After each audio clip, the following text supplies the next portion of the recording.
गीता के अनमोल वचन। इस पोस्ट में दिए गए गीता के उपदेश को अपने जीवन में शामिल करते हैं तो आप भी अपने लक्ष्य को पाने में सक्षम होंगे, क्योंकि गीता ही सभी प्रश्नों समाधान भी है और गीता में ही संपूर्ण ज्ञान निहित किया गया है। गीता के ये उपदेश हमें सही जीवन जीने की दिशा को बतलाते हैं। आशा है आपका जीवन भी सफलता की ओर अग्रसर होगा। नंबर 1, मनुष्य को केवल अपने कर्म पर ही विश्वास करना चाहिए। कर्म श्रेष्ठ होगा तो फल भी वैसा प्राप्त होगा। नंबर 2, मनुष्य जिस भी देवता की पूजा विश्वास के साथ करने की इच्छा रखता है, मैं उसका विश्वास उसी देवता में दृढ़ कर देता हूं। नंबर 3, यह सृष्टि कर्म क्षेत्र है, बिना कर्म किए यहां कुछ भी हासिल नहीं हो सकता।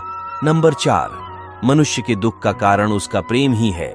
वह जितना अधिक मोह करेगा उतना ही अधिक कष्ट भी भोगेगा। नंबर 5, ईश्वर ही भूत, वर्तमान और भविष्य के सभी प्राणियों को जानता हूं, किंतु वास्तविकता में उस परमात्मा को कोई नहीं जानता। नंबर 6, अपने मन को नियंत्रित करना सीखो, नहीं तो यह आपके साथ शत्रुवत आचरण करेगा। नंबर 7, कुछ वस्तु लेना उसी इंसान से सही रहा है जो बदले में किसी वस्तु पाने की लालसा न रखता हो।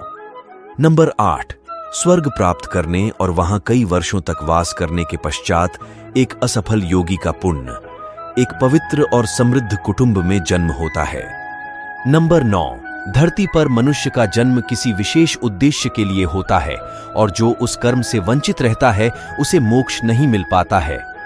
नंबर 10, भाग्य के भरोसे केवल वही लोग बैठे रहते हैं जो जीवन में कुछ करने के लिए अंदर से प्रेरित नहीं होते। नंबर 11, एक अनुशासित व्यक्ति ही अपना तथा समाज व देश का विकास कर सकता है। नंबर 12, केवल मन ही किसी का मित्र और शत्रु होता है, इसीलिए मन पर नियंत्रण होना अति आवश्यक है।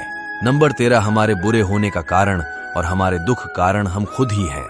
नंबर 14, जो चीज हमारे दायरे से बाहर हो उसमें समय गंवाना मूर्खता ही होगी।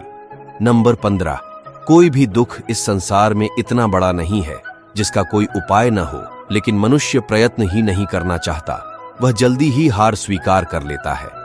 नंबर 16, श्री कृष्ण कहते हैं, मैं सभी प्राणियों के हृदय में विद्यमान हूं। नंबर 17, श्रेष्ठ बनना भी एक महानता है, क्योंकि समाज में लोग श्रेष्ठ पुरुषों का ही अनुसरण करते हैं। नंबर 18, व्यक्ति के अंदर विश्वास और भावना उसके पर्यावरण के अनुसार ही विद्यमान होते हैं। नंबर 19, मुक्ति का मुख्य द्वार केवल भगवत भक्ति ही है, जिसे सभी को स्वीकार करना चाहिए। नंबर 20, इस दुनिया में कर्मयोग ही वास्तव में श्रेष्ठ रहस्य है।